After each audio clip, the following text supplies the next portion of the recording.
Hi guys, my name is Kosta, and in this video I will be showing you how I turn this unpainted Momo Ayase FDM print into this.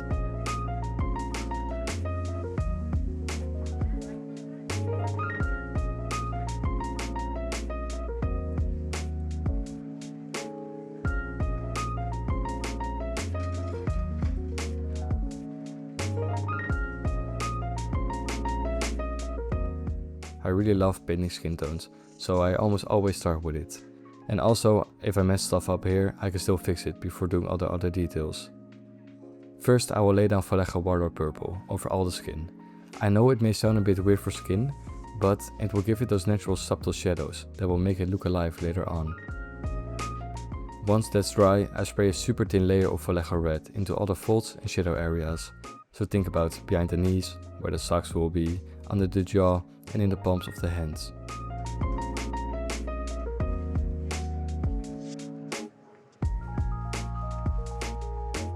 Then I will thin down Vallejo Basic skin tone a lot and spray it over everything. The trick is that you still want to see those underlays coming through and affect the paint on top of it.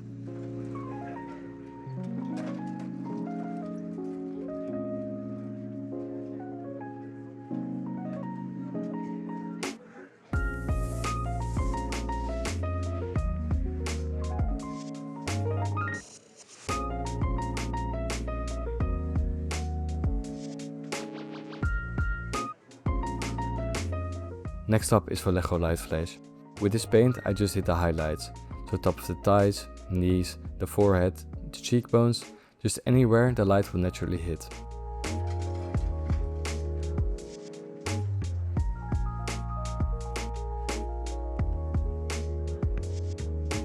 Finally I will bring in Vallejo Athena skin tone to really push the shadows and vibrance back, so it will go into the knee folds, under the chin and any deeper shadow areas. I wanted the paint to look like Orcus Dermish, because you can't really get it anywhere. But I'm still not sure what I think of it. I think mixing in some red can really help it, but I haven't tried it yet. And then you end up with something like this. Something nice, warm, but with depth already built into it. For the sweater I start with Vallejo Squid Pink as my base coat.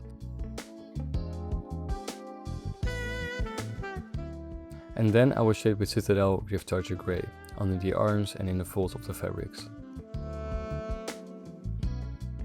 For my feeling it got a bit too dark in some areas, so I went back over with Squid Pink to soften it. So for the highlights I mix Squid Pink with a few drops of white and spray it from a high angle, so focusing on hitting the shoulders, upper arms and anywhere the light would directly hit.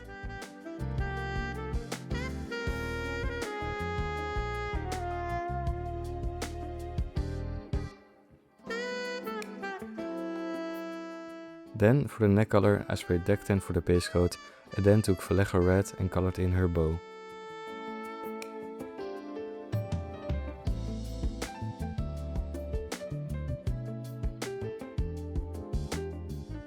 I do the socks first because I don't want to mask off a white layer or hand paint it. That will just take too many coats to make it look clean. For the base coat I use Vallejo Off-White. Then I mix in a bit of Drift Charger Grey and spray it into the shadow areas.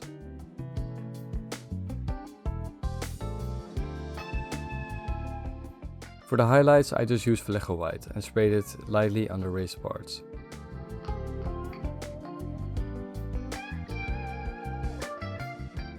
So now onto the shoes. I brushed down Vallejo Charred Brown in a thin coat, so there are no brush strokes. For this I needed 2 coats for a solid coverage. Then I will dry brush with Vallejo BC Brown for a slightly worn look. Normally you would want to get as much paint off the brush as you can, but I left some on it so it will get these dirty marks. Then for the soles I use Vallejo Charcoal.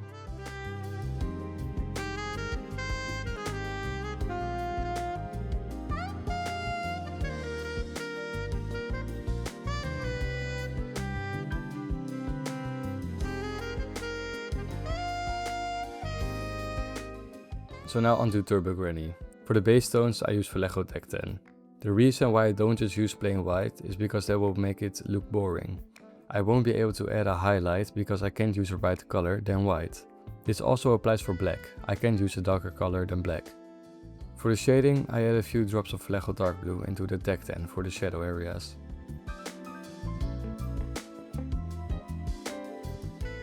It looked good at first, but I wanted to play safe, so I softened it back with DanDaDan.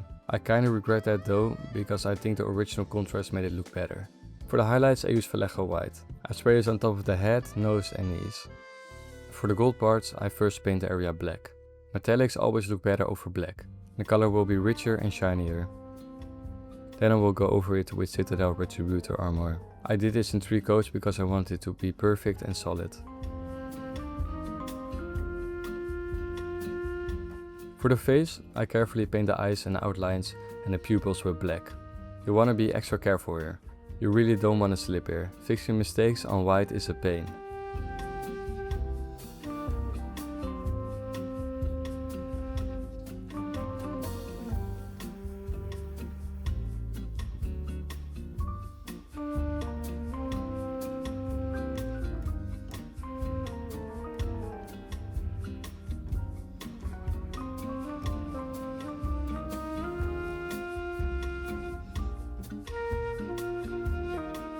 The ears and the red patch on the head are dark vermilion. I did this with a small brush because I really didn't want to clean anything up, especially when it's on white.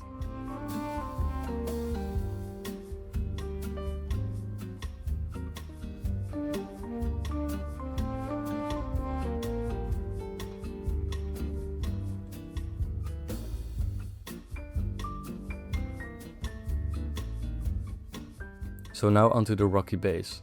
For the base coat I used London Grey. I also filled in the big seam between the 2 halves of the base. And honestly I'm pretty happy with how clean it turned out. Then I mixed in a few drops of charcoal and sprayed it into the crack areas and the shadow areas. I wanted to go a bit overboard on this to really push in that extra contrast.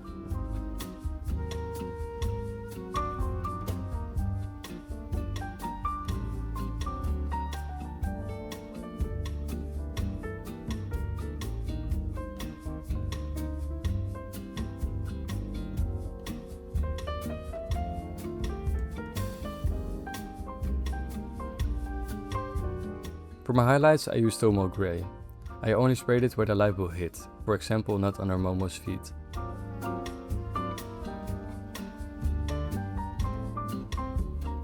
So for the bottom rim I didn't do anything special. I just painted it with charred brown.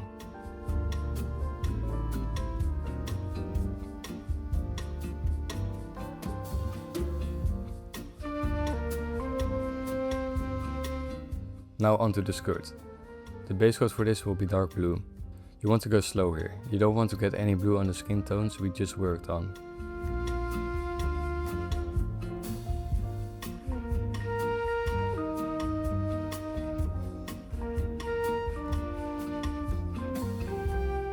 For my shadows I used Citadel Griff Charge Grey and I went heavy this time for a strong contrast.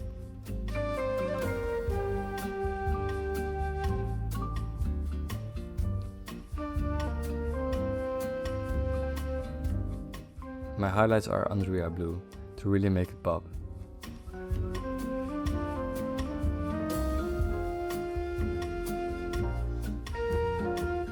Now onto the hair.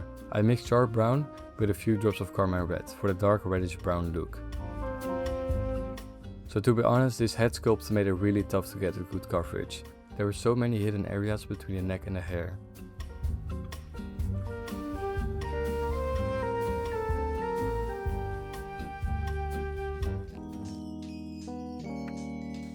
For earrings I used Vallejo dark green and honestly it covers terribly, but it was the only green I had, so I had to deal with it.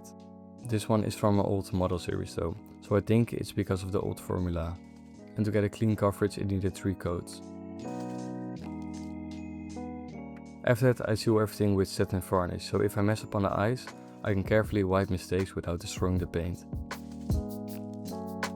So now onto the eyes. Easily the most stressful part. If they're even a little bit off, the whole figure looks weird. I start with Vallejo black for the outer eye lines. Then I will slowly fill it in with Vallejo DanDaDan. You want thin, smooth coats, no brush strokes.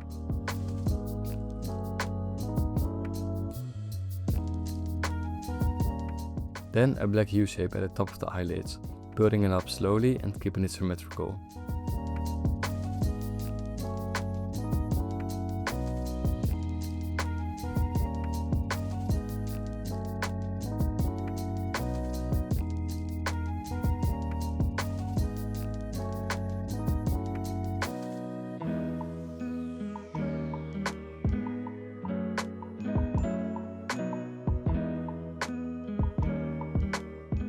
Once I'm happy, I clean up the shape with DanDaDan.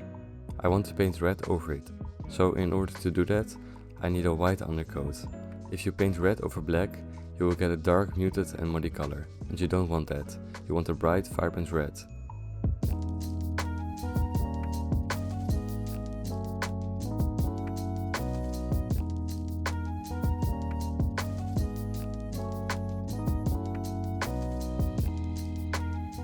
Then fill the iris with a mix of charred brown and red. You want more brown than red, so it will start darker. For the lower part of the iris, I mix in squid pink with red for a brighter tone.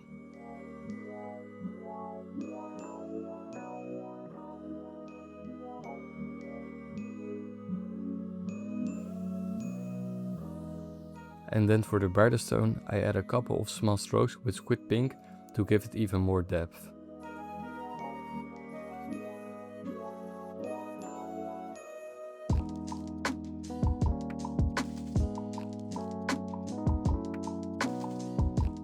The pupil will be a solid black circle in the center.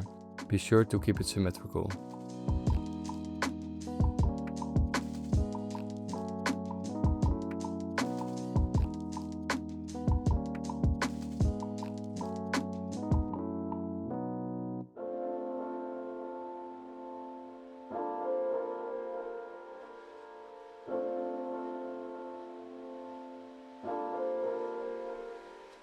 And then finally I place two white specular highlights in the eyes, one big and one small. The bigger one will be where the light is coming from.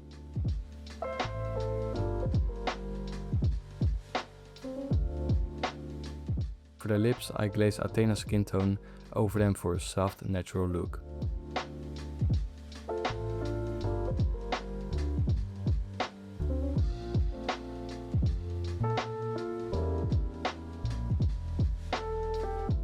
Finally, I add a gloss varnish to the eyes for that watery look, and also to the earrings so they will shine.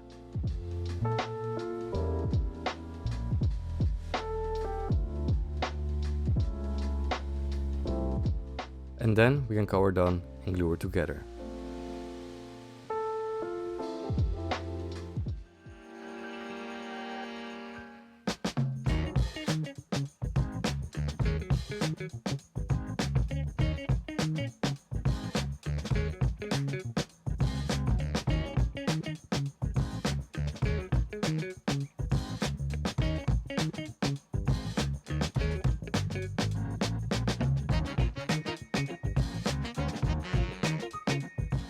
And then that's it for this project.